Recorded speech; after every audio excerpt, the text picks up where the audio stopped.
Namanya Laras. Sejak kecil, Laras tahu bahwa ayahnya lebih sering bicara dengan tangan daripada dengan kata. Tangannya keras, teriaknya menusuk.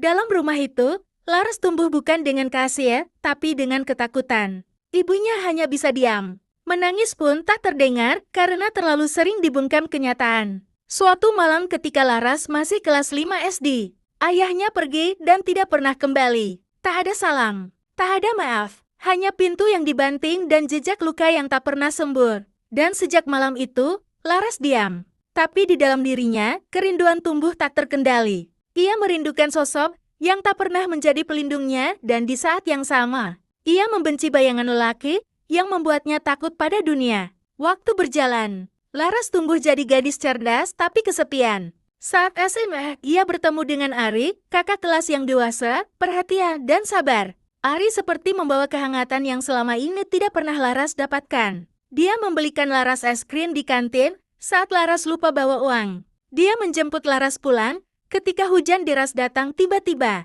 Dia mendengarkan cerita Laras meskipun hanya diam.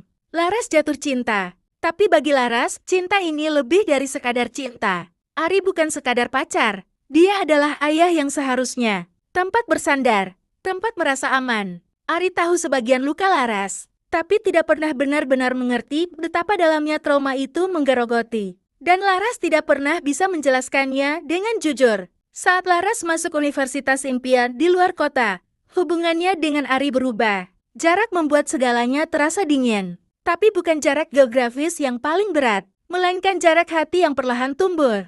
Karena dunia Laras makin luas. Di kampus, Laras mulai bertemu dengan banyak orang baru. Ia melihat sosok-sosok pria lain, dosen yang bijak, teman satu organisasi yang peduli, bahkan laki-laki yang lebih cerdas dan ambisius. Laras mulai menyadari sesuatu yang selama ini tidak pernah ia pikirkan. Apakah aku mencintai Ari, atau hanya menjadikannya pelarian dari ayahku? Pertanyaan itu membunuhnya perlahan. 3 minggu setelah ulang tahun Ari yang ke-22, Laras mengirimkan satu pesan. Terima kasih sudah menemaniku tumbuh.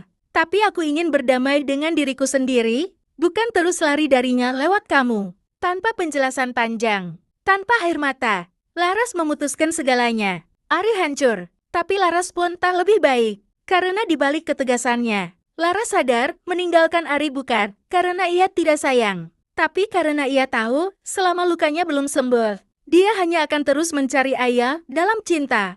Dan itu tidak adil.